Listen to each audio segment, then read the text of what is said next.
बिस्मिल्लाहिर्रहमानिर्रहीम, अस्सलाम वालेकुम जी। मैं हूं मारिया अली और आप देख रहे हैं मेरा यूट्यूब चैनल। 2011 के अगवा के बाद पहले 10 रोज़ तो सकूत तारी रहा, लेकिन फिर अचानक से ऐसी हलचल मची कि सबका सुकून अभी तक गारत हो चुका है, हो रहा है और होता भी रहेगा। 2000 के अगवा को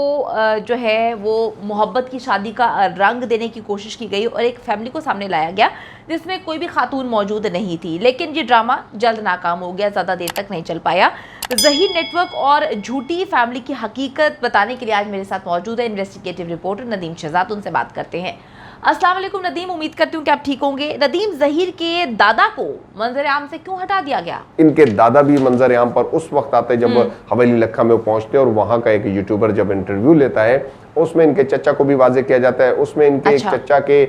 जो इनका चचा किसी का ड्राइवर है और उनके जो जिनका वो ड्राइवर है उनके भाई भी मंजर आम पर आ जाते हैं और वो भी बात करते हैं बड़े सलीके और शार के साथ और समझाते हुए नजर आते हैं कौम को भी और उनको भी कि जी क्या मैटर था, तो किस तरह था। तो उन्हें चाहिए था अगर जब वो इतने ही बाशहूर हैं तो उनको साथ ही इस मामले को सुलझाने के लिए अब भी वो मंजर आम पर रहते और इस मामले को किसी पाए तकमील तक पहुंचाते कि दो मौजूदा अदालतों के अहकामात हैं उनको जो है उनकी बजावरी के लिए अपना वाज़ेह किरदार अदा करते। तो ये एक पाकिस्तानी होने के नाते भी इनका फरीजा था और एक जिम्मेदार शहरी होने के नाते भी इन पर फर्ज था। इसके साथ ही जो 2000 के जो दादा थे वो जो मंजर आम पर है उनसे जब सवाल किया जाता है सोशल मीडिया के जरिए, वो जब उनसे इंटरव्यू लेने वाला सवाल करता है कि क्या आपके इल्म में था कि ये मामला हुआ, तो उन्होंने इसका इनकार किया कि नहीं मुझे नहीं पता था, जब ये घर आए तो मुझे फिर पता लगा। उसके बाद उनसे पूछते हैं कि ये इन्होंने जो किया है क्या आप समझते हैं, तो उन्होंने पंजाबी अल्फाज के अंदर कहा कि भेड़ा कीता है, भेड़ा कीता है, यानी कि ये बुरा किया है। वो बुजुर्ग हैं, दाना लोग होते हैं बुजुर्ग, और गांव देहातों के जो बुजुर्ग होते हैं बड़े ही माशाल्लाह जी शऊर लोग होते हैं, वो अच्छे बुरे को समझते हैं। तो उनकी जान से पहला जो लफ्ज निकला था वो निकला था भेड़ा कीता है, यानी बुरा किया उन्होंने, अच्छा नहीं किया। लेकिन उसके बाद फिर वो दीगर बातें करते हैं, बताते हैं कि ये पढ़ रहा है। उसको खासतौर पर उनके दादा को इतनी मालूमात तो नहीं, लेकिन उन्होंने अपने बेटे के हवाले से जरूर बताया कि उनकी नौकरी थी पंजाब यूनिवर्सिटी में, उनकी बहू की भी नौकरी है, जो बेटा उनका मरहूम है अब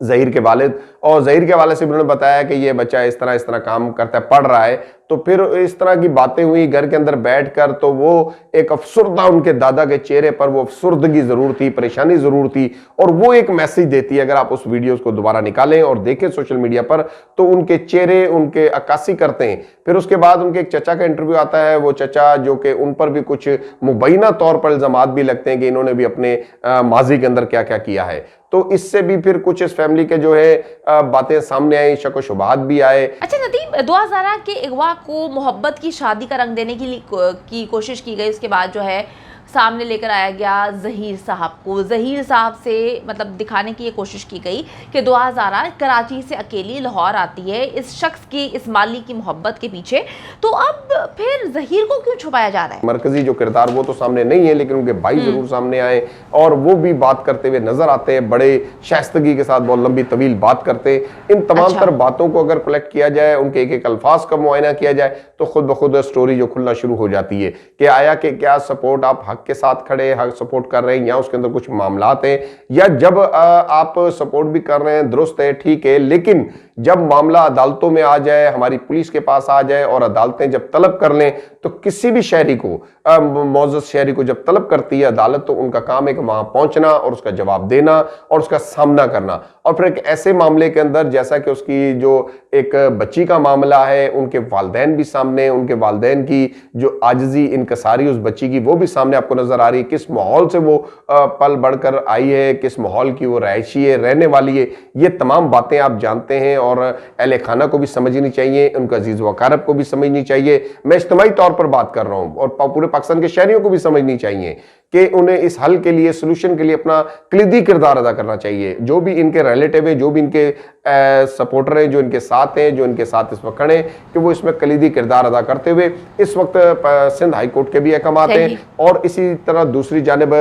लाहौर हाई कोर्ट के भी अहकामात हैं। दो बड़ी अदालतों के अहकामात है 2000 और ज़हीर के लिए, तो इन्हें फौरी तौर पर पेश कर दिया जाता। और जितनी इतनी स्ट्रगल की जा रही है, इतनी गुफ्तगू और बहस व मुबाहिसे किए जा रहे हैं सोशल मीडिया पर भी और वैसे भी किए जा रहे, ये तमाम दम तोड़ जाते अगर इन्हें फौरी तौर पर कानूनी तकाजों के तहत, कानून के अहकामात के मुताबिक आप इनको पेश कर देते, और पेश करने के साथ ही जो है कानून का सामना करते, कानूनी तकाजों का सामना करते। हालांकि ऐसा भी नहीं कि आपके वकला नहीं है, ज़हीर की जानिब से वकील खड़े हैं, वकील मौजूद है, कानून का वो ऑलरेडी सामना कर रहे हैं, उनकी प्रोटेक्शन बिलें फाइल कर रहे हैं, उनके अलावा उनके केस को भी देख रहे हैं। तो उनके पेश करने के बाद भी इस मामले को देखा जा रहा था, आखिर ऐसी कौन सी वो चीज है जो छुपाई जा रही है, या दुआ ज़हरा को छुपाया जा रहा है, ज़हीर को छुपाया जा रहा है, या वो कौन से हकायक हैं जो इनके अय्या होते ही सामने आ जाएंगे, वो बातें सामने आ जाएंगी जो छुपाना चाहते हैं या जो छुपाई जा रही हैं, वो इनके मंजर आम पर आते तो लाजिम बातें को सामने आएंगी। नदीम, ज़हीर नेटवर्क की झूठी कहानियों में कहां पर खामियां थी? वो तो सब कुछ आएगा कि दुआ ज़हरा कराची से कैसे निकली थी,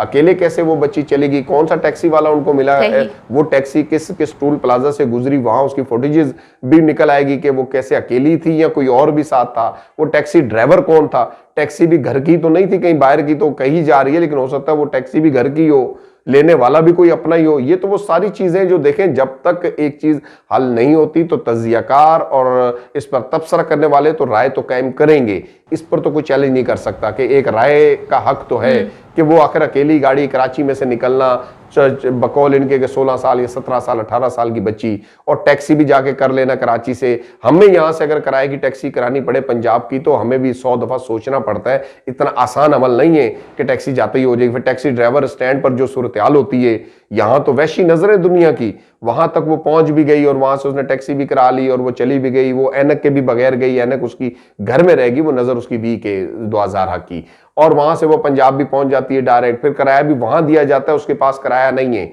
ऐसा टैक्सी ड्राइवर कौन सा था कि जो पेट्रोल भी जेब से जिसने डाला, रास्ते में आखिर फ्यूल तो गाड़ी में डलता है, और उसके बाद वो खाना भी खुद से खिलाता रहा, और उसके बाद किराया भी उसने एक ऐसी मंजिल पर जाकर लिया जिस मंजिल का तायुन नहीं है कि आगे कौन है कौन नहीं। ये तो उस टैक्सी ड्राइवर को भी गिरफ्तार करना चाहिए कि वो एक अकेली बच्ची को कैसे लाहौर तक लेकर गया, या जहां भी जो मंजिल बताई जा रही। ये वो सारी चीजें हैं जिसकी वजह से अगर सच बता दिया जाता, हकायक बता दिए जाते, तो शायद दुआ ज़हरा के वालिद अली मेहदी काज़मी के दिल में इतनी बात ना आती, इतना इबहम ना पैदा होता, इतने वो जो है अफसरदा ना होते, इतनी वो कोशिशें ना करते। लेकिन इन तमाम मामलात ने इस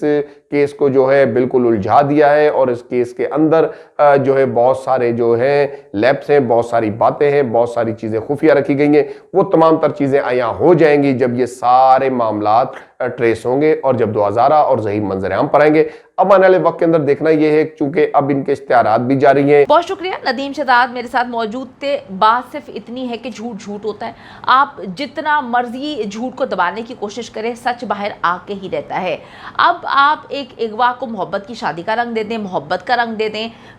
जितनी मर्जी कहानियां पैदा कर लें, सुना लें, बात तो ये है कि बच्ची की हालत देखकर कहीं से भी नहीं लगता कि बच्ची जो है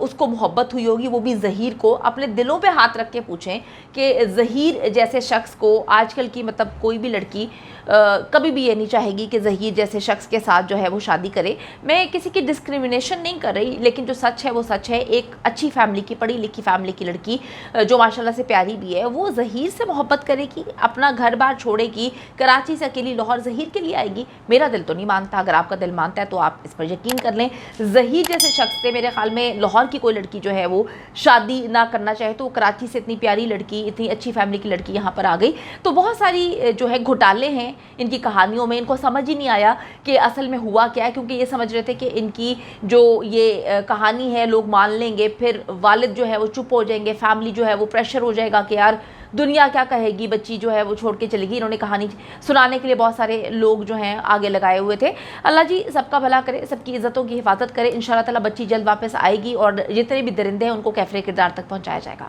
उम्मीद करती हूँ कि वीडियो पसंद आई है। कमेंट सेक्शन में जाके जल्दी से अपनी राय का इजहार करें, वीडियो को ज़्यादा से ज़्यादा शेयर करें, मेरे चैनल को सब्सक्राइब करें। और पाकिस्तान एक खूबसूरत मुल्क है, उस खूबसूरत मुल्क के हवाले से मैंने एक चैनल बनाया है, उसको पिन कर दिया है, लिव लाइक मारिया। जल्दी से जाके उसको भी सब्सक्राइब कर लें।